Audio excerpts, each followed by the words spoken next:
네, 먼저 오늘 특별 게스트이시자 인사를 서서 드리려고 하셨던 우리 이광희 감독님부터 관객분들에게 오늘 관객분들과 참여하신 소감 인사 말씀까지 부탁드리겠습니다. 네, 안녕하세요. 영화 감독 이경희입니다. 제가 이선혜 감독님하고는 동네 주민이에요. 동네 주민인데 동네에서 한 번도 우연히 마주친 적이 없는 동네 주민. 딱 한 번 처음 우리가 인사 나눌 때, 저 6년 전에 이사 왔을 때 그때 카페에서 우연히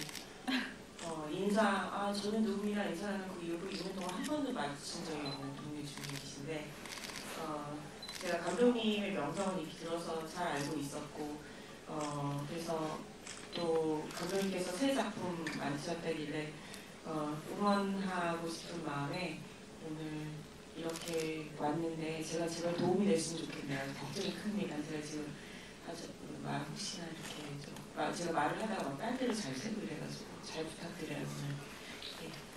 네, 이경희 감독님께서 그리고 주인공 맡아주신 우리 인선우 배우님도 관객분들에게 인사 말씀 부탁드립니다.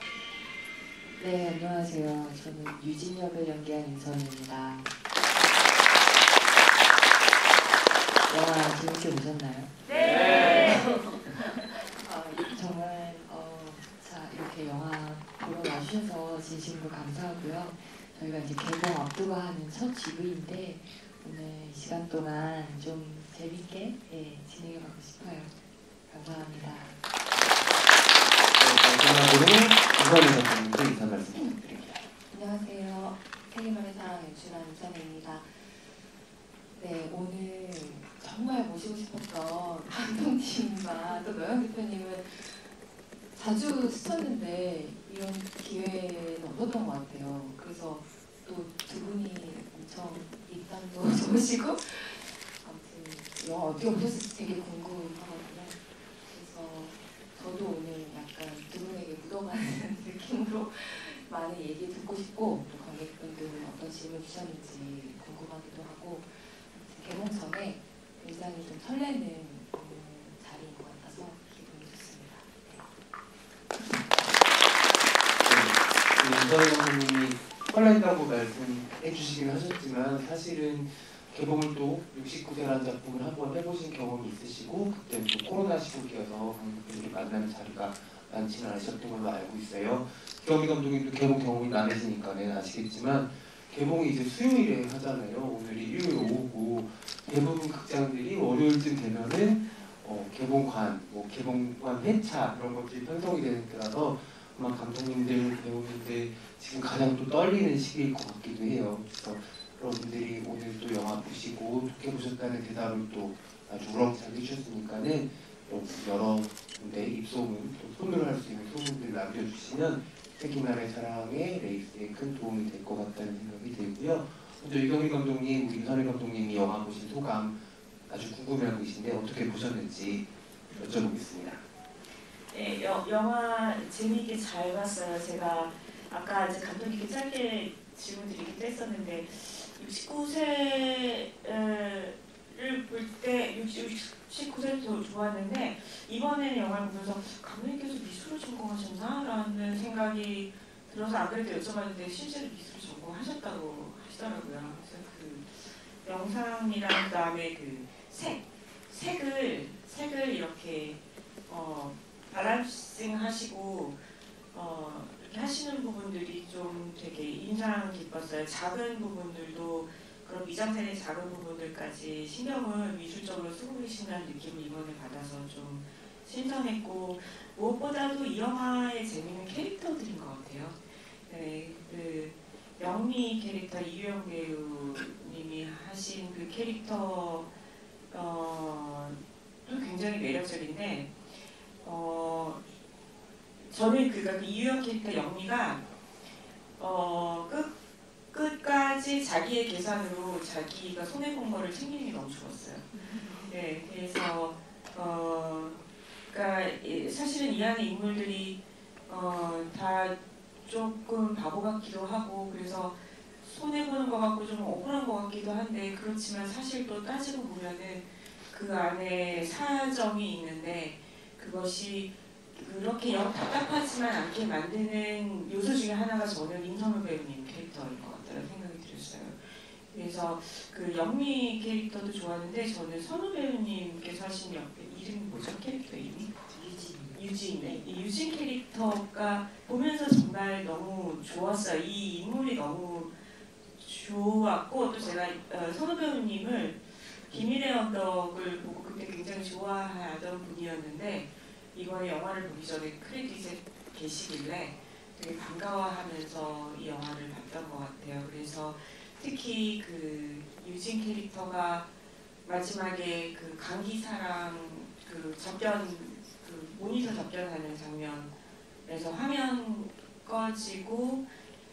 꺼지니까 비로소 본인의 모습이 나오는 그 장면이 저는 이 영화의 백미인 것 같아요. 그때 그 연기도 너무 좋았고 그리고 이 캐릭터를 처음에는 그냥 좀 흥미로 플레이를 하다가 마지막에는 결국 그 닿아야 될 끝까지 닿아준 것 같아서 이 영화가 그래서 모든 인물에 대해서 감독님께서 깊이 고민을 하시고 놓치지 않고 끝까지 가셨다는 것을 발견할 수 있었어요. 딱 이 접견실에서 딱 이제 이 마우스를 움직이지 못해서 화면이 딱 꺼졌을 때 이렇게 마이크로소프트 엠블럼 계속 돌아다닐 때 그 로고가 그렇게 슬픈 로고인 줄은 한 번도 느끼지 못했던 장면. 네, 이 영화의 백미였던 것 같아요. 네, 그래서 굉장히 마지막까지 따뜻함을 놓치지 않는 영화여서 보고 나서도 마음이 편안했던 것 같고 아주 좋게 봤습니다. 네, 두 분 기쁘시죠? 네. 사실 이경희 감독 여러분들 너무 잘 알고 계시고 그리고 오늘 이 자리에 이경희 감독 팬분들도 많이 오셨을 텐데 대한민국 여성 감독으로서 또 캐릭터 무비의 진수를 보여주는 감독님이셔서 생님만의 사랑 포스터가 공개되었을 때 많은 분들이 이경희 감독의 작품 일성장군도 떠오르셨을 것 같아요. 뭐랄까 한 번도 대한민국 콘텐츠들에서 보지 못했던 여성 캐릭터들이 등장하는 영화를 이경희 감독이 꾸준히 만들어주셨는데 또 이별의 감독님의 작품들도 69세의 주인공도 그렇고 세계만의 사랑의 유진과 영미도 한 번도 본 적이 없었던 인물이어서 또한 그 점이 무척 즐겁고 신선하게 느껴졌던 것 같아요. 저는 이 작품 두 번을 봤는데 확실히 두 번째 봤을 때가 더 재미가 있었고 그리고 뭐랄까요 여러분도 아마 비슷하게 느끼셨을 수도 있는데 이 영화 진짜 한 짝도 진짜 크기 어렵구나 그 다음 씬이 도저히 예측이 안 되는구나 그런 생각이 들어서 여러분들도 아마 한 번 더 보시게 된다면은 그 재미를 느낄 수 있지 않을까 싶습니다. 그리고 오늘은 임선우 배우님이 자리를 해주셨지만은 영미와 유진의 비중이 생각해볼수록 정말 반반이더라고요. 기묘할 정도로 호흡이 잘 맞는데 나중에 구성이 정말 반반으로 돼 있었구나라는 생각이 들어서 이 두 인물을 한 번은 영미를 따라가서 보시고 한 번은 유진을 따라가면서 보셔도 재밌을 것 같다는 생각이 듭니다. 근데 제가 여기 지금 임선우 배우님 계셔가지고 임선우 배우님 말씀을 드린 게 아니라 진짜로 제가 좋아하는 분인데요. 한 분 또 말씀드리고 싶은 부분이 노재원님. 네. 노재원님을 제가 어디서 봤냐면은 저분 뭐지? 이주영 배우님 주연한 윤신의 나타나셨다. 네, 그거 보셨어요? 네, 거기서 노재원님 너무 인상적이잖아요. 그래서 제가 그때 그분 되게 인상 깊게 봤는데 그분이 그분인지는 맨 처음 예측을 못했고 이 영화를 보면서 도대체 강기사의 매력이 뭔데 이 여자들이 이러고 있는지 강기사가 아니에요 근데 감독님. 강기사 아니에요? 뭐야? 생각해보세요. 저희도 시간이 제가 저속노하고 먹어도 내가 이렇게 강기사가 아니면 아니에요. 강기사 누구예요? 무슨 김 아닌데 기억이네 기억? 고기사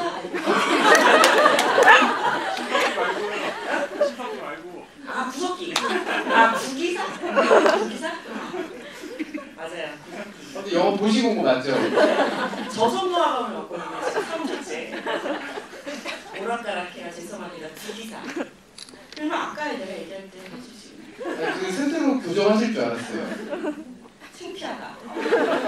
구기사. 근데 그 구기사의 매력이 뭔데 여자들이 이러고 있는지 그걸 노지원 배우님이라서 그게 된 것 같아요. 네. 네, 그렇죠. 그러니까 막 이렇게 잘생긴 연기를 하지 않는데 이 남자를 좋아하는 게 이해가 돼. 그죠? 그리고 이 남자가 유진이라는 캐릭터를 좋아하는 것도 이해가 돼. 그게 참 신기했어요. 그죠? 그러면 강 기자 꼭 보내줘. 편집을 지금 뭐 방송 녹화하는 거 아니고 괜찮아요. 네, 어쨌든 우리 노지영 배우님 여러분들도 영화에서도 그렇고 최근에 또 넷플릭스 시리즈 정신병동의 아침이와 하면서 또 어마어마한 캐릭터들을 보여줬던 분인데 이영 배우님과 임선우 배우님, 노지영 배우님 의 트라이앵글이 정말 절묘하게 맞아 떨어지는 작품인 것 같고 저는 개인적으로 임선우 배우님 볼 때마다 1999년 세기말 즈음에 한국에서도 엄청난 인기를 모았던 홍콩 배우들이죠. 장백지 배우와 장지 배우를 합쳐놓은 것 같은 느낌이 있다고 생각이 들었었고 범아시아적 미모를 가지고 계시잖아요. 중국, 홍콩, 대만 어디를 해도 되고 그런데 여기서는 정말 한 번도 들었던 적 없었던 임선우 배우님 목소리를 들을 수가 있어서 너무 놀라웠던 것 같아요. 그 목소리에서 완전히 다른 부분을 임선우 감독님이 끄집어내주셨구나. 그래서 호통칠 때마다 너무 매력적인 거예요. 이 자리에 또 임선우 배우님을 모시고 임선우 감독님이 나와주셨으니까 이 역할, 유진한 역할 너무너무 어려운 역할이잖아요. 너무너무 매력 있는 역할이긴 하지만 어떻게 우리 임선우 배우님 캐스팅하게 되셨는지 여쭤보겠습니다. 저는 서울 씨 단편 간간히 그 상암영화에 나온 조연 역할들도 그렇고 거의 안 본 게 없거든요. 제가 좀 이렇게 집요한 부분이 있어요. 이렇게 덕질이 시작되면 정말 탈탈 털어요. 노지영 배우도 약간 그렇게 해서 알게 된 건데 그랬는데 뭔가 그런 거 있잖아요. 그냥 조금 비슷한 역할들을 쭉 보다가 가끔 이제 조금 도발적인 연기 한 것도 좀 있었는데 뭔가 아직 더 보여줄 게 많은 것 같은 느낌이 드는 거예요. 왜 저 배우의 얼굴을 저렇게만 활용을 할까. 근데 사실 유튜브에서 우연히 봤던 첫 단편에서는 되게 시니컬한 그 뭐죠 제목이? 감독님 영화 이렇게 찍지 마세요. 맞나? 예, 감독님 연출하지 연출하지 마세요. 거기서 진짜 골때리게 나오거든요. 유튜브 검색하면 나올 거예요. 그거 보고 각인됐다가 찾아보게 된 건데 그래서 계속 홍보하고 있었고 그리고 사실은 이제 영미를 먼저 캐스팅하고 나서 약간 비교군으로 이렇게 조금 다른 매력을 줄 수 있는 배우를 해야겠다. 그래서 영미가 캐스팅이 좀 생각보다 빨리 됐고 그러고 나서 이제 배우님을 선택하게 됐는데 두 분 다 사실 예쁘시잖아요. 예쁘신데 좀 다른 매력을 가진 얼굴을 찾다가 이제 선우 씨가 저는 떠올랐고 되게 감독들도 자기 사심을 좀 채우기 마련 아닌가요? 제가 남자로 태어났으면 되게 좋아할 상이에요. 그래서 이런 느낌 좋아하거든요. 그래서 아까 중국 배우님들 저도 그렇게 생각했거든요. 그래서 친해지고 싶다 그런 마음도 들고 그리고 영미는 되게 동글동글 이렇게 눈도 크고 막 이렇게 생겼잖아요. 근데 또 선우 씨는 되게 선이 되게 예쁜 배우라고 저는 생각하거든요. 그래서 휠체어에다 앉아있을 때 그 포지션이 되게 매력적일 것 같다는 생각이 들었고 그리고 제가 이 유진이란 캐릭터는 제 상상 속에서만 나온 게 아니라 사실 제 가족 중에 그 친척분이 유진 같으신 분이 있으세요. 근육병으로 20살 때쯤에 몸이 무너지기 시작했고 근데 그분이 정말 예쁘시고 성격이 까탈스러워요. 근데 지금은 이제 저랑 띠동갑이니까 50대 거기 되셨는데 지금도 똑같으세요. 예쁜 거 좋아하고 예쁜 옷 좋아하고 제가 뭐 보려고 가면은 그거 이쁘니까 나 주고 가 이러고 그래서 그 이모인데 이모를 말해버렸네. 저희 막내인데요. 그분을 보면서 성우 씨와 어떤 또 비슷한 좀 결을 좀 느끼기도 했어요. 그래서 그렇게 해서 이제 캐스팅을 또 하게 됐죠. 그래서 실제로 또 배우님이 이모를 만나보고 싶다고 해서 만났어요. 그러면 우리 임선우 배우님께 여쭤볼게요. 감독님도 너무 좋은 분이고 임선우 감독님도 그 전작도 아마 선우 배우님도 좋게 보셨을 거라는 확신이 있고 근데 이 얘기도 너무 재밌잖아요. 하지만 유진이라는 캐릭터는 너무너무 그냥 읽기만 해도 어려운 캐릭터라는 생각을 하셨을 것 같은데 어떤 부분에서 이 작품에서 유진이 돼보겠다는 확신을 본인한테 주셨는지 얘기 좀 들어보고 싶어요. 근데 제가 이 영화 이제 지난주에 언론 시사회 하고 VIP 시사회 하고 이제 지인들의 어떤 반응을 듣고 제가 그때 비로소 깨달았어요.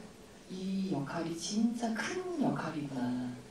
그러니까 이게 뭐 비중의 문제가 아니고 큰 역할이었던 거예요. 근데 저 그걸 모르고 한 것 같아요. 만약에 그걸 제가 다 막 느껴졌으면 내가 이거를 선뜻 할 수 있었을까라는 생각이 들더라고요. 근데 그 당시에는 이렇게 시나리오를 받아서 읽는데 이 어떤 저는 이렇게 뭔가 그 당시에 이제 뭐 시나리오 왔을 때 그 전에 했던 것과 이렇게 비슷한 것들, 이제 그런 것들을 이렇게 많이 보고 그랬는데 그냥 좀 약간 배우로서 좀 저를 좀 이렇게 찢어보고 싶었거든요. 네, 근데 그렇게 생각할 때 마침 이 세계만의 사랑이 들어온 거예요. 읽어봤는데 해야겠다라는 생각이 들었어요. 그냥 가서 불러야 되겠다. 네, 진흙탕은 아니지만 어쨌든 부르면서 어떻게든 만들면서 내가 이 인물을 한번 연기를 해보고 싶다라는 그 생각이 들어서 그냥 앞뒤 재지 않고 뛰어들어가지고 막 만들어 봤던 것 같아요. 네. 근데 이제 나중에 알고 보니까 이 역할이 진짜 큰 역할이었던 거예요. 네. 그래서 어쨌든 용감함이 이 영화를 할 수 있게 했네요. 무식했으니까 무식함이 용감한 거죠. 약간 그런 게 있었던 것 같아요. 근데 저는 약간 배우가 작품을 만나는 것도 좀 타이밍인 것 같다는 생각이 들어요. 예, 내가 너무 많은 걸 다 알고 있었을 때 이 역할이 만약에 나에게 들어왔으면 내가 또 이거를 할 수 있었을까 생각이 들고요. 딱 그때 제가 좀 운명처럼 만난 역할이라고 생각합니다. 윤선희 감독님 너무 기쁘시겠어요. 어떻게 보면 유진이라는 캐릭터는 태도의 연기를 좀 보여줘야 되는 역할이잖아요. 배우가 어떤 태도를 가지고 이 캐릭터를 끌어안느냐에 따라서 전해지는 부분들이 좀 편차가 있을 것 같은데 윤선희 배우가 용감하게 몸을 던져서 캐릭터를 안고 가셔서 아마 현장에서도 보시면서 내내 기분이 너무 좋으셨을 것 같은데 어떠셨어요? 제가 놀라웠던 거는 손 씨가 그 연출부 같은 느낌이었어요. 뭐냐면 시나리오를 계속 검열하고 그러니까 이런 거 있잖아요. 투자가 아니에요. 연출부가 아니라. 그러니까 사실 이제 배우들이 물론 다 그렇진 않지만 자기 역할만 이렇게 좁혀서 보기 마련이잖아요. 근데 손 씨는 항상 전체를 보시고 그러니까 계속 저랑 통화도 진짜 한 번 통화를 하면 거의 1시간 넘게 했던 것 같아요. 그러니까 그거 왜 유진이 이런지에 대해서 계속 얘기하고 그리고 사실 이제 예산이 좀 계속 줄어들다 보니까 그 후반부에 클라이막스 부분 이제 유진이가 이제 전화 받으려고 하다가 넘어지는 장면도 다른 식으로 좀 계획을 좀 하기로 했었거든요.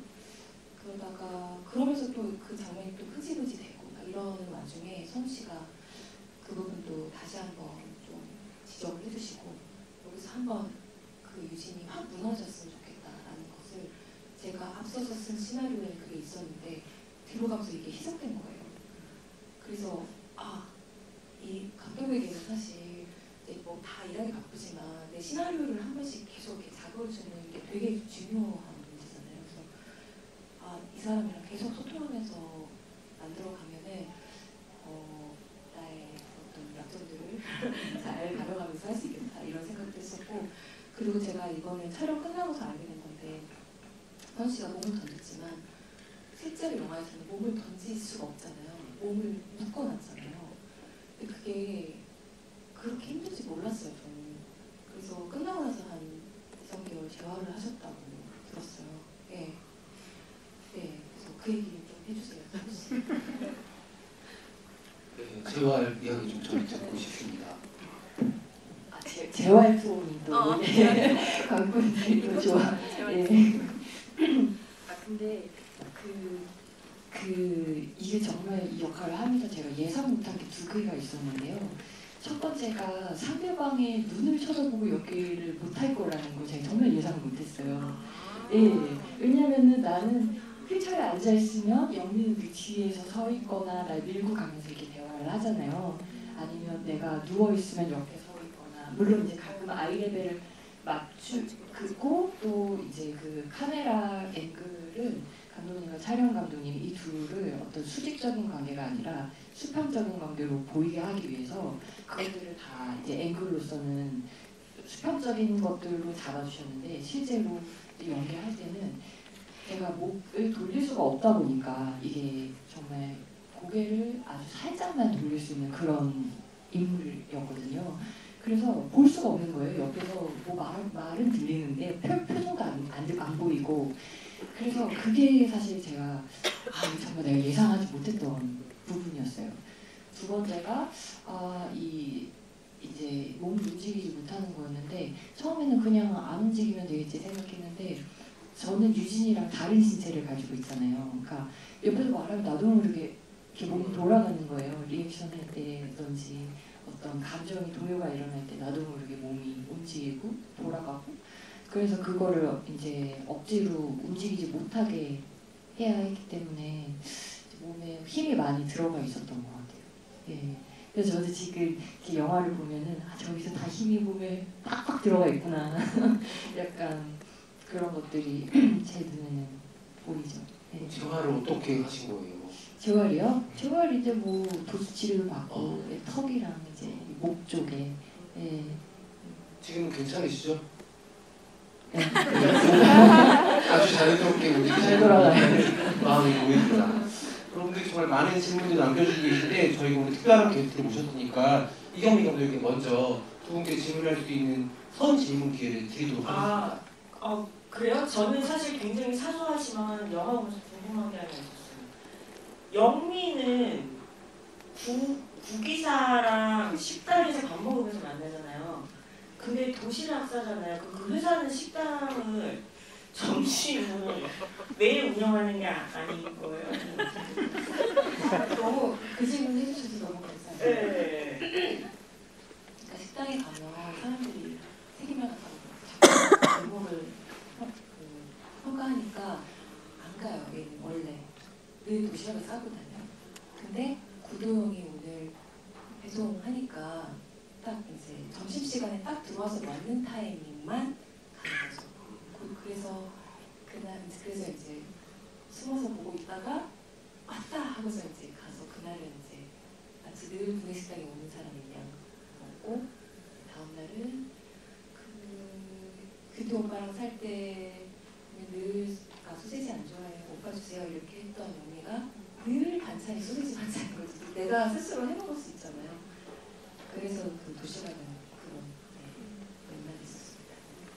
지금 아까 저성노화 얘기하시고 계속 먹는 쪽으로 질문하시는데 음식을 제외한 질문을 하나 할 기회 드리겠습니다. 네, 왜냐면 제가 요즘에 저속노화가 찾아가지고 다니거든요. 그러다 보니까는 제가 영미가 도시락 싸는 게 남일 같지 않은데 그럼 얘는 급식은 어떻게 된 거지? 그다음에 임순애 배우님께 임순애 배우님 갑자기 제가 조금만 이따가 생각할게요. 알겠어요. 지금 영화를 너무 좋게 보셨는데 네네. 그 저성 노화 감독의 기억이 지금 헷갈리고 있어서 구기사는 확실히 이제 아셨죠? 네, 구기사는 네. 확실히 아셨어요. 그 정리하신 이후에 질문할 수 있는 기회를 네. 그러면 드리도록 하겠습니다. 많은 분들이 남겨주신 거 제가 전달 드릴게요. 임선호 배우님 세기나라 사랑에서 가장 좋아하는 대사가 뭐냐고 물어보시고 계신데 저는 아직도 영화 보고 나서 계속 그 허주석 배우한테 욕하던 게 너무 귀에 정확히 박혀 있거든요. 그 욕이라서 어떻게 할 수는 없지만 그때도 아까 선호 배우님이 목을 움직이지 못하고 상대방의 눈을 보지 못한다고 했을 때 그럼 저렇게 약간 겁먹은 듯한 기묘한 톤이 나올 수 있겠구나. 제일 데시벨이 큰 소리 중에 하나였는데 그런 생각이 오늘 좀 짜맞춰진 것 같고 선호 배우님이 개인적으로 좋아하는 대사가 어떤 거세요?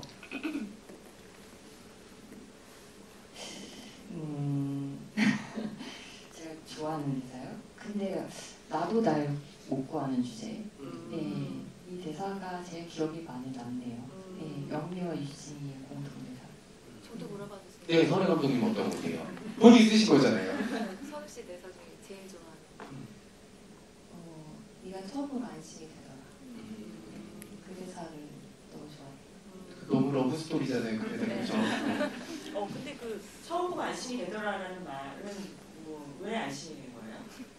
영미라는 사람을 곁에 두고 보니까 이 사람은 나만큼 너를 좋아해줄 사람이고 이 사람과 있으면 네가 안전할 것 같다라는 느낌 때문에 계속 어떻게 보면은 선우 씨가 그 유진이 영미를 좀 끌어들인 거잖아요. 처음에 보고 싶었을 것 같아요. 네가 어떤 사람인지. 그래서 그런 의미로.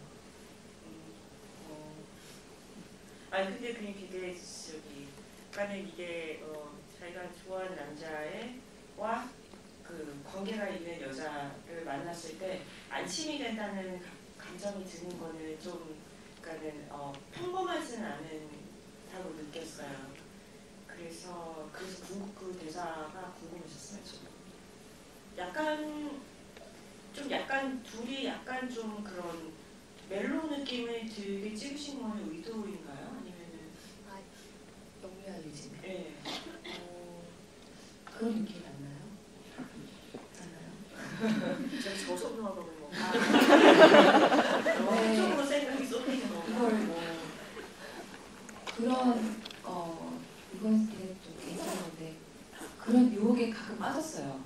둘을 약간은 좀 더 이렇게 휘어로 보여줄 수 있을까라고 했는데 그럴 때마다 다시 돌아온 거는 이 영화의 본질은 그게 아니어가지고 다만 그게 만약에 그렇게 느껴진다면 이제 서로의 살을 만지게 되잖아요. 그런 부분에서 가장 영미 같은 경우는 화장을 누군가가 자기 화장을 만진 사람은 처음일 것 같아요. 그래서 그런 데서 오는 친밀감 정도라고 저는 생각을 했어요. 네. 제가 멜로적인 그 텐션을 느꼈던 장면은 거기가 아니라 그 공중 화장실에서 소변 누이는 장면이었어요. 네, 거기서 이렇게 안아가지고 이렇게 딱 앉힌 다음에 머리 똑바로 세우라고 그러니까 머리 똑바로 세우면 거기가 텐션이 좀 남달라가지고 이게 어떻게 하려고 생각했는데 그래서 질문드렸어요. 생각지 못했는데 그럴 수도 있겠네요. 팬티 벗겨, 속옷 빨리 벗겨봐 막 이러니까 그러니까 이거 장면을 아무것만 듣는다면 몇세번 듣는다면 멜로 영화의 시작으로 생각할 것 같아요. 정말 윤선혜 감독님 개봉 이후에 정말 많은 관객들이 반응을 접하셨겠지만 개봉 전에 이런 방송이 만나는 게 기쁜 일인 것 같아요. 네. 사실은 그 유진과 영미 사이에 정말 한 남자가 있지만 구기사가 있지만 둘의 뭐랄까요 그냥 단순하게 정의할 수 있는 사랑이 아닌 굉장히 많은 감정들이 오가는 사이잖아요. 유성우 배우님은 언제 그런 길을 좀 느끼셨어요? 우리가 좀 감정이 완전히 통하고 있다라는. 영미랑요? 네. 연기하면서요? 네네네.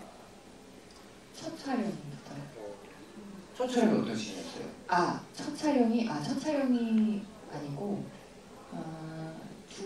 두 번째 촬영했던 것 같아요. 네, 첫 촬영이 그 홍대에서 한 거예요. 홍대가 그게 첫 촬영이었고 그 다음 촬영이 이제 그 유진의 집에 영미가 찾아오잖아요. 빨간 머리하고 거기가 두 번째 촬영이죠. 그 유진 씨. 네네. 제가 하는 촬영이. 그러니까 사실상 영미랑 정말 길게 호흡을 맞춰가는 첫 촬영이었던 거예요. 그때 느꼈어요. 네. 그러면 고속도로 화장실 씬에 대해서는 어떻게 촬영 비하인드가 있으신지? 고속도로에서 그게 다 나눠서 찍은 거예요. 네. 근데 한 화장실이 아니에요? 네. 네. 그럼 어떻게 가는 거지? 그 휴게소가 요즘 휴게소는 정말 좋잖아요. 옛날 휴게소 분위기를 찾았는데 거기에는 장애인 화장실이 없었어요. 네. 그래서 장애인 화장실을 따로 그 내부만. 내부만. 네. 그래서 그때 외부는 그냥 표면만. 근데 그거를 거의 마지막 때를 찍었죠. 제일 마지막 날 지금 팬티 벗으라는 그게 게 마지막에 찍은 거예요. 그래서 사실상 호흡이 제일 좋을 때 찍었죠. 그래서 그래. 네. 씨. 저희는 여기서 이경민 감독의 천재성을 되게 손 뒷발로 느낄 수 있었어요. 천재적인 감독이 맞아요. 그죠? 저는 마지막 촬영일지도 모르나 생각을 했었거든요. 대단하십니다. 늘 존경하지만 오늘 특히 더 존경스러워요. 혹시 질문하고 싶은 거 생각이 나시셨어요, 감독님? 아직도? 네, 관객분들 얘기를 좀 전해드릴게요. 영화가 21세기 전에 화면이 어둡다가 21세기 이후에 화면이 밝아지는 게 남들은 평범하게 살았을 때 감옥 가기 전에 이야기가 좋게 보이지만 영희는 그 이후에 여러 사람을 만나고 알아간다는 게 더 행복한 이유라고 보이기 위한 연출이었을지 아니면 다른 뜻이 있는지 궁금하다고 하시거든요, 감독님. 그게 이제 정확히 말하자면 영희가 출소할 때부터가 컬러잖아요. 근데 이제 취조씨 왔을 때는 사실 2000년 떡국을 먹잖아요. 2000년 1월 1일이에요. 그렇게 보면은 세기말과 새천년을 나눈 것도 아니거든요. 그러니까 그냥 개인적으로는 그 영미를 우리가 그냥 그런 사람 바라볼 때 좀 뭔가 되게 팍팍하고 모태세계 삶을 살 것 같은 그런 느낌이 있잖아요. 그리고 실제로 영미가 입고 있었던 의상들도 물론 흑백 화면에서는 그냥 뭐 운동화도 흰 운동화가 좀 더러워져서 약간 색감이 그런가 보다. 또 되게 뭐 스웨터 색깔도 그냥 무채색일 거리라고 생각을 했던 인물이 큰어머니에 대한 이제 뭐 어쨌든 뭐 가족에 대한 상세한 설명은 없지만 부모가 버렸을 거고 큰어머니 사촌까지 돼서 같이 살면서 결국은 돌봄 노동을 이제 영미가 하게 됐는데 그러면서 자기의 삶을 스스로 선택해서 살지 않았던 인물인 거예요. 그래서 뭔가 그렇게 좀 답답하고 자기 삶을 선택하지 못하고 살았던 인물을 보여주기 위해서 최영도가 그 얘기하다가 원래 이제 뭐 흑백에 대한 얘기를 조금 나누긴 했었는데 더 과감하게 그냥 그러면 아예 1막을 다 흑백으로 가자 이렇게 선언을 했던 게 우리가 영미를 바라보는 시선도 약간 선입견으로 접근해보면 어떨까. 그래서 그 출소할 때 딱 나오는 그 운동화가 사실은 핑크색이었지 약간 이렇게 보여주고 싶은 느낌? 그래서 어쨌든 그런 삶의 무게들을 좀 덜어내고 물론 끝까지 가서 감옥까지 갔지만 이제는 정말 자기 삶을 선택해서 살 수 있잖아요. 그런 영미를 보이고 싶어서 영미는 사실상은 색을 지녔던 인물이고 좀 바른 옷들을 입고 있긴 하지만 그런 인물이 점점점 자기 색깔을 찾아가는 이야기였으면 좋겠다 해서 그렇게 나눴어요. 네. 그 제가 영화에서 좋아하는 장면 중에 하나가 그 장면이에요. 그 둘이 영희랑 구기사랑 구기사랑 우리 그 TV 제 새천년으로 넘어가는 TV 보는 뒷모습. 거기가 왜 좋냐면은 이제 딱 그 자정이 넘어갔는데 아무 일도 일어나지 않은 게 약간 실망스러운 느낌이었어요. 맞아요. 영미가 네. 뻥이었네요. 그러니까 네. 이렇게 되게 네. 차라리 망했으면 맞아요. 좋겠는데 망하지 않아서 실망하는 그 맞아요. 느낌이 들어서 그 장면이 참 좋았던 것 같아요. 그리고 또 하나는 그 감독님 그 세기말도 그렇고 그 전에 69세도 그렇고 제가 좀 인상 깊게 느끼는 것 중에 하나가 감독님께서 의도하신 건 좀 궁금해서 여쭤보는 건데 한글을 디자인적으로 미장센을 이용하신다는 생각이 들었어요. 이거 의도예요? 아니에요? 아, 그럼 제가 좀 천재라서 약간 또 뭐가 포인트 한 번씩은 좀 디테일하게 질문해 주시면 좋을 것 같아요.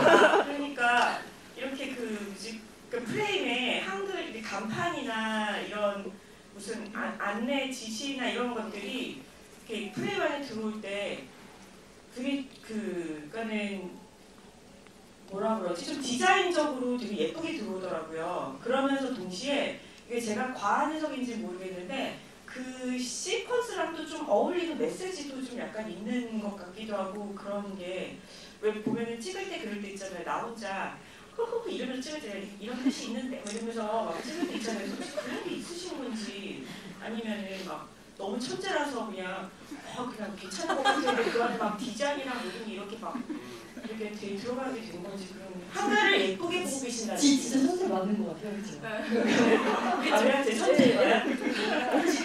네, 그 시각적으로 오묘한 뜻이. 네. 근데 진짜 제가 뭐 사실은 조금 그 그 수평 결벽증도 좀 있고요. 그 저희 연출팀이 이제는 저를 너무 알아서 네, 여기 벽이 좀 비어 보인다. 그럼 미술팀이 뭘 하나 붙인단 말이에요. 그러면 제가 모니터에 앉기 전에 약간 삐뚤어져 있으면 조감독님이 가서 야! 수평 안 맞잖아 이러고. 근데 이번에 두 번째 영화 할 때는 이제 영화가 첫 번째 영화는 뭐뭐를 만들잖아요. 네, 나에게 두 번의 기회는 있길 거니 하고 이제 만들잖아요. 두 번째 영화가 보통 감독이 지가 하고 싶은 거 막 하기 마련 아닌가요? 박찬호 감독님도 저는 그렇게 생각했는데 보시는 나이가 근데 이제, 물론 실제적으로는 그게 두 번째는 아니지만 그래서 진짜 하고 싶은 거 다 하고 싶었어요. 그래서 코티가 제가 코티 작가 출신이기도 하지만 네, 뭐 현장에서 조금 이제 상황이 받아주지 않아서 좀 바뀐 것도 있겠지만 거의 100% 퀄리티대로 찍었거든요. 그래서 이제 이번에 구도에 되게 신경을 많이 썼어요. 사실 물론 69세 때도 그 구도 제가 이제 구도를 좀 많이 신경 쓰는 편인 것 같아요. 뭔가 그게 사진을 좋아하는 것에서 영향을 좀 받은 건지 모르겠는데 감독님이 그렇게 보셨다니까 네 좋네요. 왜냐면 실제로 인물을 어떻게 보여주느냐도 저 나름대로는 되게 다 계산을 해서 한 거거든요. 초반에 1막은 영미를 좀 어떤 비하학적인 구도 안에서 좀 몰아치는 방식으로 좀 많이 했어요. 근데 다만 구석기랑 이제 구도영이랑 마주하는 씬에서는 가장 영미를 수평적으로 대해주는 사람이라 거기서는 또 수평적인 영미를 오버더쇼를 하더라도 한쪽으로 모으는 게 아니라 정중앙에 둔다거나 그리고 이제 이막에서는 영화에서 그냥 저희만 아는 원형의 이미지를 한 8, 9곳을 좀 넣었거든요. 영미가 그 원형 안에 있다는 느낌으로. 그래서 뭐 휠체어, 대관람차, 뭐 떡국, 비빔밥 뭐 여러 가지가 있는데 그 영미가 그 사방을 어디로 봐도 이렇게 기울어지지 않고 잘 원처럼 잘 굴러갔으면 좋겠다는 느낌으로 이막에서도 영미가 2000년에 딱 진입하긴 하지만 바로 정중앙에 있지는 않은 거죠. 조금씩 그 몸을 드러내고 싶어서 그 정은이 그 뷔페 와이프 찾아갔을 때 토르스로 잘라놓는다던가 영미를 막 1막 이렇게 자르고 그런 것도 좀 계산을 했던 것 같아요. 네. 그 궁금한 것 중에 영미가 아르바이트 하는 부업으로 하는 그 어디지? 미신. 네. 그 남편분이 휠체어를 타시잖아요. 네. 그러니까 그 설정은 왜 넣으신 거예요? 그 실제로 저희 이모도 그렇지만 휠체어는 이제 자기 한 몸 같은, 그러니까 몸이라기보다 오히려 수트 같은. 그러니까 나갈 때 항상 나에게 필요한 뭐 신발도 될 수 있고 멘트도 될 수 있는 것처럼 그렇단 말이에요. 근데 우리가 뭐 옷을 계절마다 바꿔 입고 뭐 다른 거 입는 것처럼 휠체어도 그렇다면 휠체어도 좀 바꿔볼 수 있지 않을까라는 생각을 했던 것 같아요. 근데 그러던 와중에 유튜브에 굴러라 구름이라는 그 휠체어 타고 그 휠체어를 튜닝하는 그런 유튜버가 있어요. 그걸 보고서 우리 이모 같다는 생각을 했던 것 같아요. 그래서 그 김중희 선배님이 연기한 그 휠체어를 탄 그 부부 미싱에서 일하시는 분은 이미 이제 거기에 익숙해졌고 그래서 일종의 이제 영화에 드러나지 않지만 약간 출사를 다니시는 분이기도 하거든요. 취미생활로. 그러면서 출사 나갈 때마다 뭐 가을에는 이런 계절에는 이런 좀 튜닝을 해서 나가야지. 뭐 약간 그런 개념, 옷 같은 개념이었어요. 그래서 영미가 거기서 약간 영감을 갖고 나중에 미용대회 때 그 제안을 하지 않았을까. 네. 그 구르님이 여담이지만 최근에 알프스 가셨더라고요. 네, 저도 봤어요. 저도 네. 빨리 구르님도 이 영화 보면 너무 좋아하실 것 같은데 네, 사실은 진짜 영향을 또 많이 받았어요. 그분한테. 꼭 혹시라도 주변에 구르님과 아시는 분이 계시다면 영화 꼭 봐달라고 이야기해 주시면 좋을 것 같습니다. 그리고 랑사의 말기생, 세계말의 사람이네요. 랑사의 말기생에서 제목과 포스터만 보고 포스터 아포칼립스 상황에서 빨간머리 여전사가 사랑을 구하는 영화이기가 싶었는데 전혀 다른 재미가 있는 영화였습니다 하셨고, 보면서 주유진 캐릭터가 지랄 1급 정도까지는 아니고 한 4급 정도 된다고 생각하셨대요. 혹시 배우님이 보기에 내가 봐도 지랄 맞았다고 느껴진 모습이 있으신지, 아니면 감독님께서 쓰시고 지랄 맞아서 덜어냈던 모습이 있는지 궁금하다고 서로 배우님 어떠세요? 본인이 보기에도 지랄 맞았다. 지랄 사급이 더 높은 건가요? 그래서 이분이 그걸 어떻게 알으시는지 모르겠지만 이분은 1급이 제일 높은 거라고 생각하신 것 같아요. 덜 지랄 맞았다는 건가요? 그러니까? 그 지랄 1급 정도 치고는 그렇게까지 강하게 지랄 맞지는 않았다고 그러셨대요. 네네네. 그런가요? 아 이렇게 질문을 이렇게 1시간 동안 통화하는 게 이렇게 정확하게 알고 싶어 하시는. 네, 정리했어요. 네, 정확해요. 네, 서로 배우님 어떠세요? 본인이 보기에 가장 유진이의 지랄 맞은 포인트라고 느꼈던 부분이 어떤 부분이에요? 저는 제가 먼저 말씀드리면 한 번도 민낯을 드러내지 않은 게 제일 지랄 맞았어요. 맞아. 완벽한 풀 헤매를 하고서 집 밖을 나서는 나가 있다. 그 너무 대단하다고 생각했어요.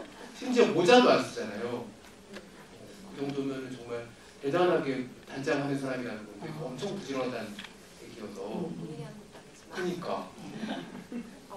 저는 처음에 이제 휴게소에서 화장실 딱 둘이 서 있을 때 유진이 사실은 장애인이었구나라고 했을 때 제가 생각하는 가장 지랄 맞은 거는 이름도 안 부르고 저기요도 안 하고 이러잖아요. 거기가 좀 지랄 맞은 것 같아요.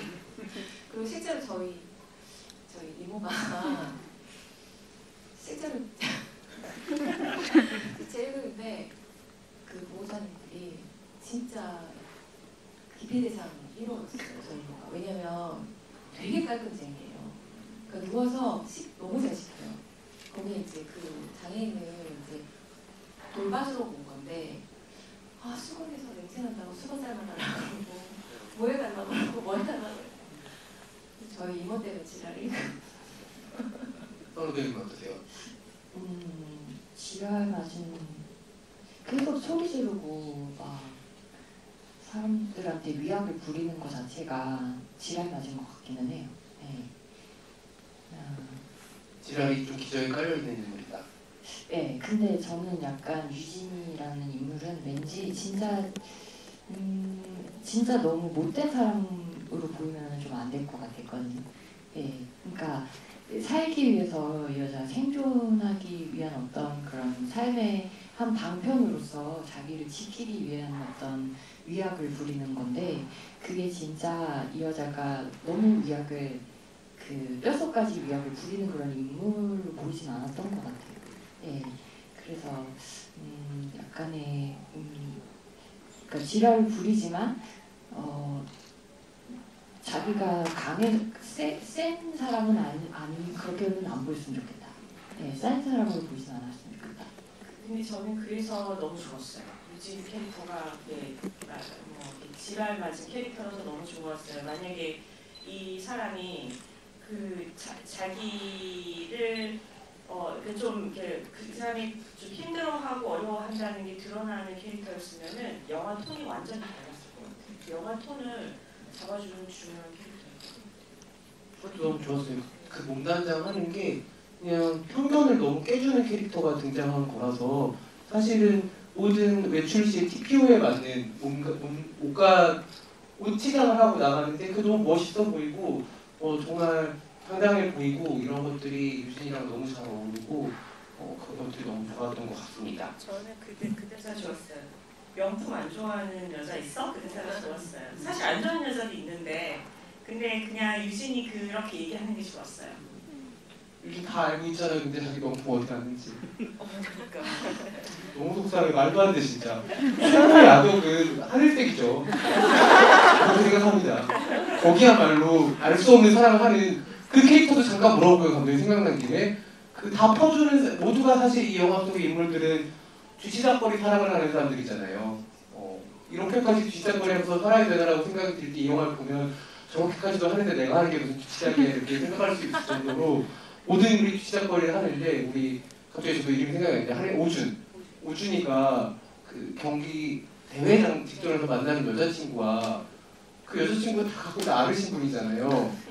거기 조금 궁금하거든요, 감독님. 사실 모든 비극의 발단이 그분에게 가 있는 명품 때문이 아닌가요? 네, 오준의 혐의에 대해서 이제 가끔 질문을 주셨는데 뭐 장애인 할인 받아서 자동차만 샀냐, 카드도 조금 갖다가 이렇게 명의 도용을 했냐, 뭐 명품 팔아다가 가짜로 바꿔놨냐, 뭐 여러 가지가 있었는데 사실 왔다리 갔다 했어요. 제가 어디까지 혐의를 줄 것인가. 근데 이제 그러다가 결국은 영미 뭐 유진 관계도 마찬가지고 서로가 좀 결핍되어 있는 부분은 서로에게서 좀 보충할 수 있는 관계가 저는 꼭 가족들도 마찬가지라고 생각하거든요. 연인들도 그렇고 겉으로 사랑으로 포장하고 있지만 이면에는 어떤 돌보는 문제, 주거의 문제로 어쩔 수 없이 또 같이 붙어 있는 경우도 있고 사랑형을 만들어 놓고 이렇게 퍽퍽하게 얘기하면 안 되겠지만 근데 그 필요 충분 조건이라는 게 저는 나쁘다고 생각하지 않아요. 그래서 유진이 그렇기 때문에 그걸 알면서도 그 사람의 이제 그런 치부를 또 드러내면 이제 그 아이의 성격상 쪽팔려서 안 올 것 같고 그럼 나는 당장 호구 2번으로 부릴 사람이 없고 그러니까 알면서도 그렇게 이제 좀 무마해주고 그리고 당장 뭐 유진이 그 명품 구두가 뭐 얼마나 중요하겠나라는 생각도 들기도 하고 아무튼 그렇게 생각했습니다. 그때 말씀 들으니까 또 우준이 또 이해가 되는 측면도 있고 어쨌든 이 영화는 사랑은 정말 연쇄작용이다를 보여주는 영화가 아닌가라는 생각도 들어요. 아마 어딘가에서 저희가 다 듣지 못한 인물들의 이야기 또 시작이 될 수 있다는 생각을 이 영화 보면서 했거든요. 그래서 우준이 어떻게 보면은 버림받은 그 여자친구한테로부터도 시작할 수 있는 사랑 이야기도 있겠다라는 생각이 들기도 하는 것 같습니다. 그리고 임선우 배우님, 임선혜 감독님 이름 왜 이렇게 비슷한가요? 설마 혹시 동성동본 같은 건가요? 라고 물어보신 분도 계신데 감독님 얘기 좀 해주시죠. 저는 당연히 분명이고 소리 씨가 그렇지만 저희는 운명이라고 생각합니다. 이응 시읒 이응. 그래서 끌렸나 봐요. 네, 우리 임선우 배우님이 본명이 아니십니다. 하지만 운명적으로 두 분은 이 작품에서 만나게 되셨고요. 그리고 웬드라미 꽃 얘기도 많은 분들이 남겨주셨어요. 영미라는 분께서 영미 씨가 계시네요. 혹시 여기에 영미나 유진 계세요? 저기 유진 있어요. 정말요? 네, 영미와 유진이 있네요. 네. 그리고 웬드라미 꽃말을 통해 세 사람의 이야기를 쓰게 되었는지 시나리오를 쓰는 중에 추가가 되었는지 발상의 순서가 궁금하다고. 웬드라미 꽃은 나중에 들어왔어요. 근데 영미가 화상을 입었다라는 거는 이제 계속 감춰졌다가 뒤에 드러나기를 좀 바랬거든요. 그러다가 그 화상이 딱 누군가 봤을 때 혐오스럽거나 그러지 않았으면 좋겠다는 생각에 의외로 그 화상 자국이 어떤 좋은 이미지를 갖고 있으면 어떨까라는 생각을 했어요. 그래서 그럼 어떤 꽃 모양이면 어떨까라고 했는데 실제로 웬드라미 꽃이 실제로 보신 분 있으신가요? 웬드라미 꽃이 실제로 보면 되게 좀 기괴하고 닭벼슬같이 네, 생겼어요. 거칠거칠하고 뭔가 꽃이라고 하기엔 좀 다하기 어려운 그런 질감도 가지고 있는데 근데 그 약간 올라있는 그런 붉은 느낌이 화상같이 보이기도 하더라고요. 그래서 이거를 좀 메타포로 뭔가 표현할 수 있을까? 우선 검색을 해봤어요. 꽃말이. 근데 진짜 꽃말이 치적, 그 다음이 기괴. 뭐야 이거 완전 영미잖아. 그러다가 뒤에 막 가는데 시들지 않는 사람이 있는 거예요. 뭐야 나 이거 시나리오 이거 쓰라고 그러면서 프로필 짜셨네라는 생각이 들어서 그래서 넣었어요. 네. 오늘 웬드라미 꽃을 아까 주고 싶다는 분도 계셨었거든요. 카톡방에 선물로 가지고 오셨다고. 대화 끝나고 전해주시면 될 것 같아요. 이경민 감독님 치정으로 이행시 한번. 치아를 잘 오랫동안 건강하게 유지하기 위해서는 정갈하게 매일 밤 양치를 해야 합니다. 소중한 사람의 첫 번째 경연까지 되어 이제 이경민 감독의 천재성을 탐구하는 자리이기 때문에 제가 급한 내심을 한번 드려보았습니다. 근데 웬드라미가 너무 재밌는 게 꽃 이름 중에서 그 말에서 꽃말이 아니라 그 꽃명에서부터 질감이 좀 느껴지는 꽃이에요. 약간 맨살에 닿는 어떤 느낌이 있는 것 같기도 하고 그래서 되게 잘 어울리는 꽃을 감독님 찾아내셨다 이런 생각이 들기도 했어요. 저는 맨드라미를 원래 좋아하는데 왜 좋아하냐면은 그러니까 저는 그 맨드라미가 약간 뭐라 그러지? 이런 공단 같은 맞아요. 이런 질감이잖아요. 그래서 좀 꽃이 좀 고귀한 느낌이 그리고 좀 고귀하고 우아하고 강한 느낌이 실제로도 좀 딱딱하고 그래서 저는 그 꽃을 좋아했어요 원래. 네, 네. 이거미 감독님한테 맨드라미 꽃 선물을 주실 수 있으니까 네. 기다려보세요. 조금만. 아유 그분이 준비를 안 하셨을 텐데. 아니요. 약간 주신다고 하셨고 또 국이나 얘기가 되게 많은데 그러면 오늘 임선우 배우님만 모신 자리인데 24일에 또 개봉일에 GV 때는 배우님들이 더 오시니까는 그때도 한번 오셔서 우리 다른 배우님들의 실물도 한번 보시면 좋을 것 같아요.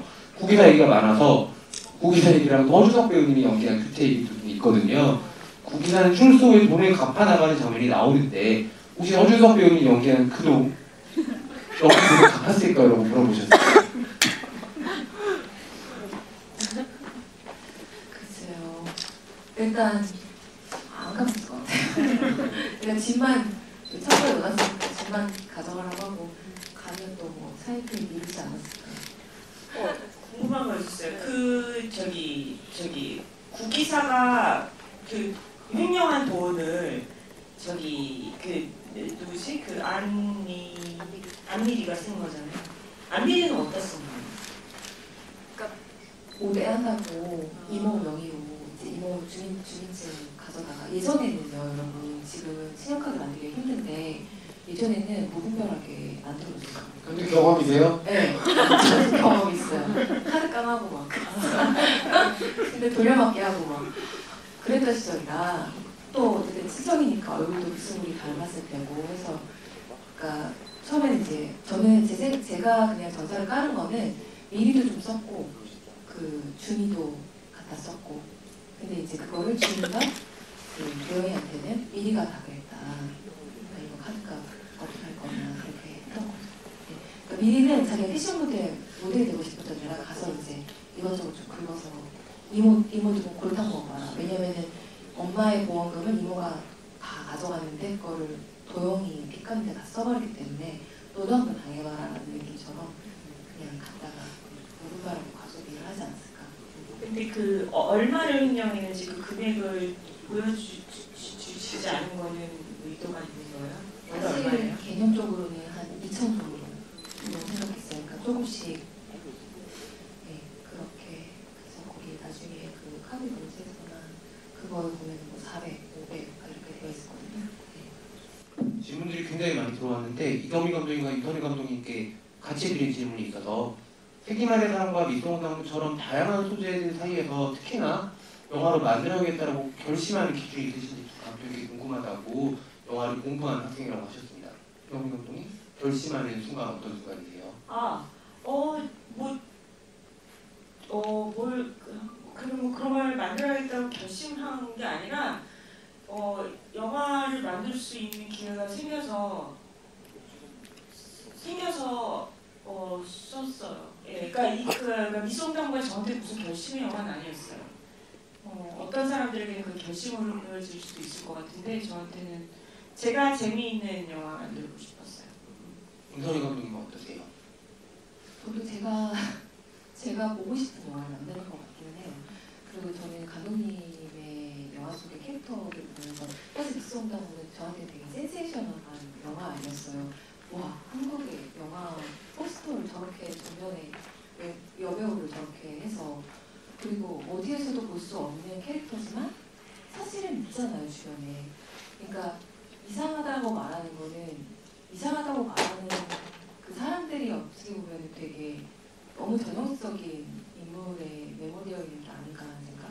그래서 미디어나 영화에서 보여주는 인물들이 너무 다 비슷비슷한 게 좀 싫었던 것 같아요. 그리고 어떤 직업성을 보여줄 때도 굉장히 좀 스테레오타입으로 보여준다거나 어떤 연령들을 보여줄 때 마치 노년은 늘 꽃가라 파자마를 입을 것이야 라는 것들을 깨고 싶어서 69세 때도 되게 세련되게 입히고 싶었고 그런 것처럼 돌봄을 하고 있지만 보호사 일을 하더라도 그런 것처럼 저도 영미나 유진 같은 경우는 저도 상상이라기보다는 제 주변에 유진 같은 사람이 있었던 거고 영미는 뭐 딱히 뭐 주변에 딱 있지 않았지만 그냥 너무 좋아하면 좀 무모해지지 않나요?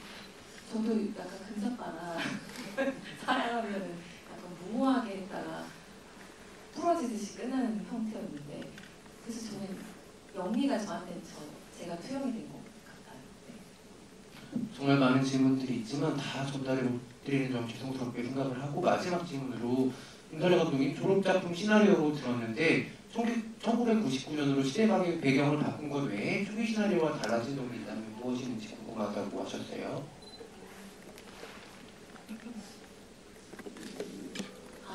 그때는 미의가 없었어요. 네. 그게 가장 큰 거. 출산 이슈 자체가 없었던 거예요? 네. 그때는 좀 다른 그래서 조금 더 뭐라 그러지? 아니요, 뭐 그냥 그거는 중요한 거 아닌 것 같고 출산 이슈는 없었어요. 없었던 게 가장 큰 거 같고 그때는 오히려 그때 제목이 그때는 이쁜 여자였었거든요. 둘 다 그 이쁜이라는 게 굉장히 주관적인 거잖아요. 근데 이제 약간 개념적으로는 유진이 좀 더 주인공인 것처럼 썼던 것 같아요. 아무래도 이제 이모를 베이스로 썼다 보니까 그러다가 영미가 제가 당사자성이 아니기 때문에 캐릭터를 그릴 때 조금 피상적으로 접근할 수 있다라는 그런 위험을 조금 비껴가고자 이 인물 곁에 있는 사람을 주인공으로 두는 게 내가 더 쓰기가 좋겠다라는 생각을 해서 영미도 분명 있었지만 존재하긴 했지만 영미를 좀 더 둘의 분량을 좀 반반 수평적으로 나눴고 그리고 네 그렇게 바뀐 것 같아요. 초코보다 어마어마한 변화가 생긴 거고 제목도 지금 훨씬 더 어울리는 것 같아요. 네. 여러분들 앞으로 시작될 세계만의 사랑의 여정에 첫 번째 시작에 참여해주셔서 너무너무 감사드리고 굉장히 다르고 용감하고 그리고 이경희 감독님 말씀대로 시각적으로 아주 근사한 영화가 연초에 이렇게 찾아온 것 같아서 너무 반가운 마음이 들고 진짜 대화 나눌 것이 너무너무 많은 영화예요. 지금 저희가 빙산의 일가밖에 이야기 못한 것 같은데 미용에 대한 것도 너무 궁금한 게 많고 여러 가지 너무 궁금한 것들이 많은데 이 이야기들도 여러분들 앞으로 진행될 관객과의 대화 통해서 유튜브로 또 올라오고 이럴 테니까는 많이들 봐주시고 감독님 아마 영화 내놓으시면서 관객들이 이야기 많이 나눴으면 좋겠다 이런 이야기들을 더 많이 서로 이야기하면서 더 풍성했으면 좋겠다라는 생각 하셨을 것 같거든요. 영화 만들면서 그렇게 여러분들이 해주셨으면 좋겠다는 생각이 들고요. 오늘 또 어려운 걸음 이렇게 저속노화가 이렇게 빠르게 주말에 이동하기 쉽지가 않거든요. 한참 건네주신 이런 감사드리고 아까도 제가 들어오기 전에 말씀드렸지만 꼭 영양 잘 챙겨 드시고 그러셨으면 좋겠어요. 마음이 너무 아프고 걱정도 되고 이러니까는 아시겠죠? 네, 그러면 우리 이경희 감독님도 고객분들에게 마지막 인사 말씀 부탁드리고 최근에 또 잘 돼가 무엇이든의 개정 진곡편이 나왔어요. 너무너무 재미있는 책이니까는 여러분들 이경희 감독님의 입담을 또 글로도 읽고 싶으시다면 5년 전 버전이랑 거의 한 100페이지가 늘어났거든요. 꼭 보면서 보시면 좋을 것 같고 인사 말씀과 앞으로의 계획도 같이 부탁드리겠습니다. 제 책의 북토크를 2주 전에 해주셨거든요. 그때 되게 저속노화가 안 드셨을 때라서 건강하셨는데 네, 저속노화갑이 검색을 좀 해보시면 사실 건강에 좀 좋기는 좋을 것 같더라고요. 그러니까 설탕이 좋아할 수법인데 어쨌든 간에 제가 오늘 이 자리에 온 거는 세기말의 사랑 때문에 왔어요. 그래서 연초에 이렇게 발랄하면서 좀 따뜻한 영화를 만날 수 있게 돼서 정말 반갑고 그다음에 또 오랜만에 좋은 영화를 만날 수 있어서 다행이라고 생각하고 있어요. 여러분들께서도 많이 소문을 좀 내주세요. 많이 사랑해 주세요. 감사합니다. 네, 부장님도 인사를 부탁드립니다.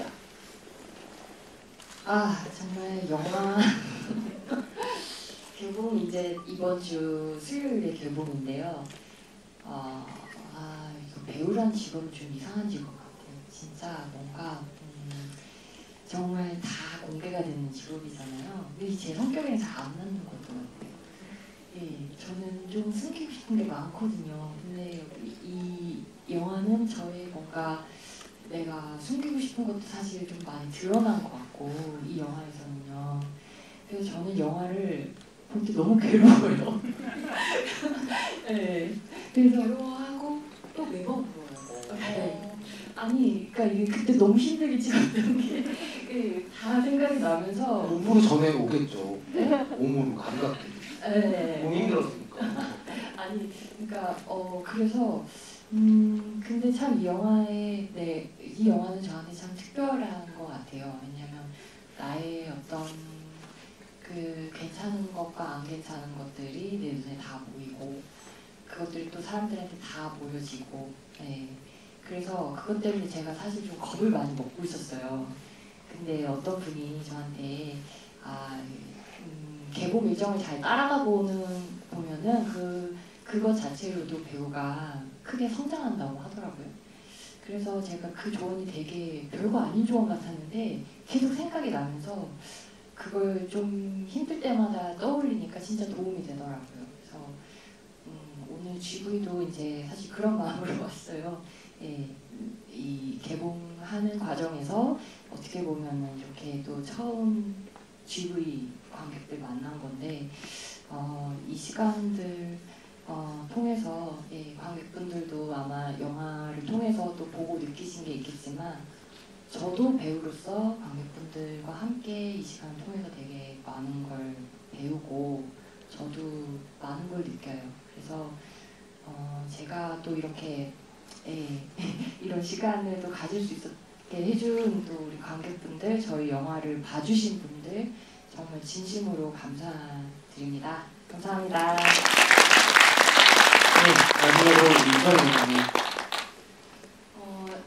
우선 이경미 감독님을 실물로 다시 만나서 너무 반갑고 진짜 저는 영화 저도 23살부터 시작을 했었는데 그때 여성 감독님들이 많이 없었고 이렇게 따라가고 싶던 감독님들 물론 있었지만 그때 감독님 영화 보면서 뭔가 저런 영화 만들어도 되는구나 이런 생각도 했었고 근데 지금 이 자리가 사실은 너무 신기하고 그 동네 주민이 됐다는 것도 그때 몇 년 전에 만났다고 한 게 단순히 우연히 만난 게 아니라요. 감독님이 오신 카페 그 카페가 빌라였는데 제가 그때 빌라를 살았었는데 그 빌라에 제가 살았어요. 그러다가 제가 그냥 감독님은 워낙 이제 화면에 많이 나오셨으니까 저는 알잖아요. 그래서 그냥 들어가서 아는 척했어요. 제가 저는 아는 사람이니까 되게 반가웠었는데 그래서 오늘 이 자리가 되게 진짜 설레면서 왔었고 그래서 아까 개성판 나온 책도 다시 또 사인도 받았어요. 너무 감사하고요. 그리고 이제 다음 주 초에 이제太空館에 대한 어떤 이제 얼마나 될 것인가 결정된다고 해요. 그래서 오늘 특히 오신 관객분들의 감상평이 정말 중요할 것 같고요.